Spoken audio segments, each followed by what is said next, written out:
दिल्ली की सर्दियां अब पूरी तरह छा चुकी थी। अर्जुन अपने कमरे की खिड़की के पास खड़ा था। बाहर कोहरे में डूबी सड़कों को देख रहा था। उसके हाथ में एक कप चाय थी, लेकिन उसका मन कहीं और भटक रहा था। न्यूयॉर्क का ऑफर, विक्रम की कंपनी का वह सुनहरा मौका, उसके सामने एक चमकता हुआ रास्ता था। लेकिन उस रास्ते पर चलने का मतलब था अपनी माँ और भाई से 2 साल की दूरी, अपनी गलियों की धूल से जुदाई। उसके सामने मेज पर उसकी डायरी खुली पड़ी थी, जिसमें उसने लिखा था, पैसा सोच से बनता है लेकिन खुशी दिल से। तभी उसका फोन बजा। यह विक्रम था। अर्जुन, मुझे तुम्हारा जवाब चाहिए। उसकी आवाज में एक अजीब सी बेचैनी थी। कंपनी को तुम्हारी जरूरत है, लेकिन मैं तुम्हें मजबूर नहीं करूंगा। अर्जुन ने फोन रखा और उसका दिल जोर जोर से धड़कने लगा। यह वह पल था जब उसे चुनना था, लक पर भरोसा करना या अपनी सोच को एक नया रास्ता देना। मनी, लक या सोच, the psychology of money, part 6। एक फैसले की घड़ी। अर्जुन की जिंदगी अब तक एक रोलर कोस्टर थी। दिल्ली की तंग गलियों से शुरू हुआ उसका सफर उसे विक्रम की चमचमाती दुनिया तक ले गया था। लॉन्च की सक्सेस ने उसे एक नई पहचान दी थी, और अब न्यूयॉर्क का ऑफर उसकी जिंदगी को एक नया मोड़ देने वाला था। वह रात रात भर सोचता। न्यूयॉर्क में वह दुनिया की सबसे बड़ी मार्केट्स में काम करेगा, बड़े बड़े लोगों से मिलेगा, और शायद वहां वह अपनी माँ के लिए और भी बड़ा सपना पूरा कर सके। लेकिन हर बार जब वह न्यूयॉर्क के सपने में खोता, उसकी माँ की आवाज उसे वापस खींच लेती। सपने वही सच्चे हैं जो तुम्हारे अंदर से खुशी दे, माँ ने कहा था। अर्जुन को लगता था कि वह दो रास्तों के बीच फंस गया है। एक रास्ता जो उसे पैसों की ऊंचाइयों तक ले जा सकता था, और दूसरा जो उसे उसके परिवार और उसकी जड़ों के करीब रखता। उसने रवि से बात की। रवि, जो अब भी बाजार में अपनी छोटी सी दुकान चलाता था, उसने हंसते हुए कहा, भाई, तू तो अब हमसे बहुत आगे निकल गया। न्यूयॉर्क चला जा, वहां तेरा नाम होगा। लेकिन अर्जुन को रवि की बात अधूरी लगी। वह जानता था कि नाम और पैसा ही सब कुछ नहीं है।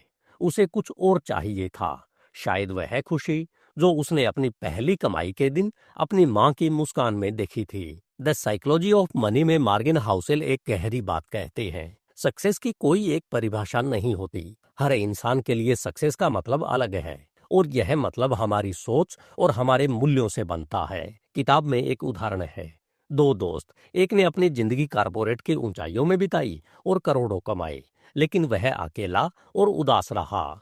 दूसरा दोस्त एक छोटे से शहर में एक साधारण जिंदगी जीता था, लेकिन उसका परिवार और दोस्त उसकी ताकत थे। दोनों में से कौन ज्यादा सक्सेसफुल था? यह सवाल हर इंसान को खुद से पूछना पड़ता है। अर्जुन के लिए यह सवाल अब जिंदगी का सबसे बड़ा सवाल बन गया था।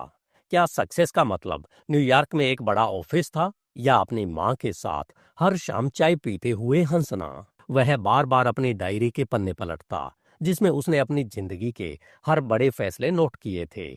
उसे याद आया कि उसने हमेशा अपनी सोच को लक से ज्यादा तवज्जो दी थी। लेकिन क्या वह अब अपनी सोच को एक नया रास्ता दिखा सकता था? अर्जुन अभी अपने फैसले पर विचार ही कर रहा था कि एक नई मुसीबत सामने आ गई।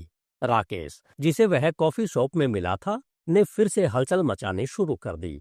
इस बार उसने एक ऑनलाइन ब्लॉग पोस्ट किया, जिसमें उसने विक्रम की कंपनी पर गंभीर इल्जाम लगाए। उसने लिखा कि कंपनी कारीगरों का शोषण कर रही है, और अर्जुन का लॉन्च सिर्फ एक दिखावा था। पोस्ट तेजी से वायरल हो गई, और कुछ कारीगरों ने कंपनी के खिलाफ सवाल उठाने शुरू कर दिए। विक्रम ने तुरंत एक मीटिंग बुलाई। यह सिर्फ राकेश की साजिश नहीं है, उसने कहा, यह हमारी इमेज का सवाल है।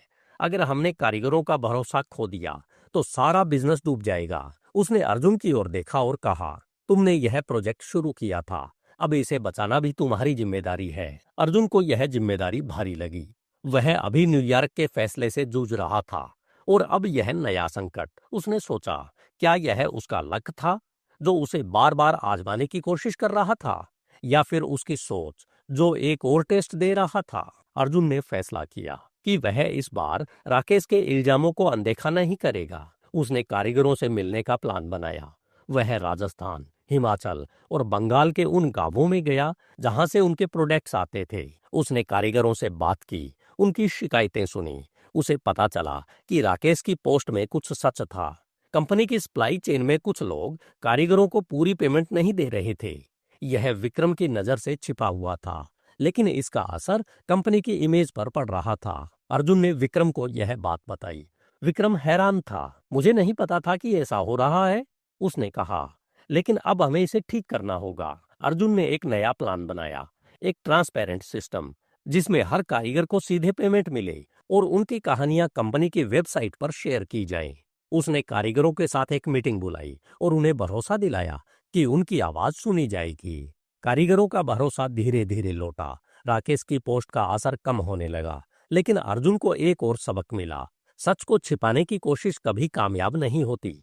उसे हाउसेल की किताब की एक और बात याद आई। पैसे की दुनिया में भरोसा सबसे बड़ी पूंजी है। हाउसेल की किताब में एक और अहम सबक है, सक्सेस और खुशी के बीच बैलेंस बनाना।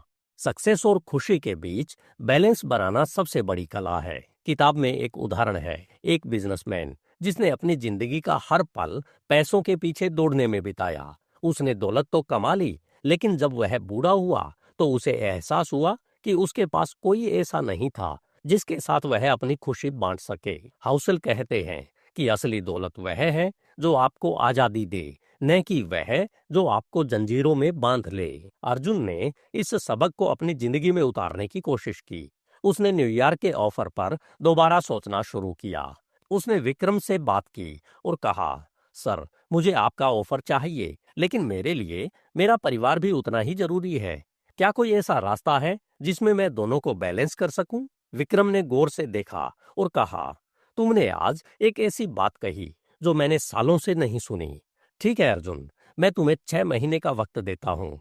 तुम न्यूयॉर्क जाओ, वहां की शुरुआत करो और फिर हम देखेंगे कि तुम्हें भारत वापस कैसे बुलाया जाए। अर्जुन को यह एक समझौता लगा, न पूरा हाँ न पूरा ना, लेकिन यह उसे एक मौका दे रहा था। न्यूयॉर्क जाने से पहले अर्जुन ने अपनी माँ और भाई के साथ एक शाम बिताई। उसने माँ को वादा किया कि वह हर हफ्ते फोन करेगा और राहुल को कहा कि वह उसकी पढ़ाई का पूरा ख्याल रखेगा। माँ की आंखें नम थी, लेकिन उनकी मुस्कान में गर्व था। तूने हमेशा मेहनत की बेटा, उन्होंने कहा। अब जा और दुनिया को दिखा कि तू क्या कर सकता है। अर्जुन अपनी पुरानी गलियों में आखिरी बार टहला। वह रामू चाचा के ठेले पर रुका। चाचा अब बूढ़े हो चुके थे, लेकिन उनकी मुस्कान वैसी ही थी। कहाँ जा रहा है बेटा? चाचा ने पूछा। अर्जुन ने मुस्कुराते हुए कहा, एक नई दुनिया देखने चाचा, लेकिन मैं वापस आऊंगा। चाचा ने हंसते हुए कहा, सिक्का तो फिर आएगा बेटा, बस उसे पकड़ने की सोच रखियो। अर्जुन न्यूयॉर्क पहुंचा। वहां की चमक दमक उसे हैरान कर रही थी।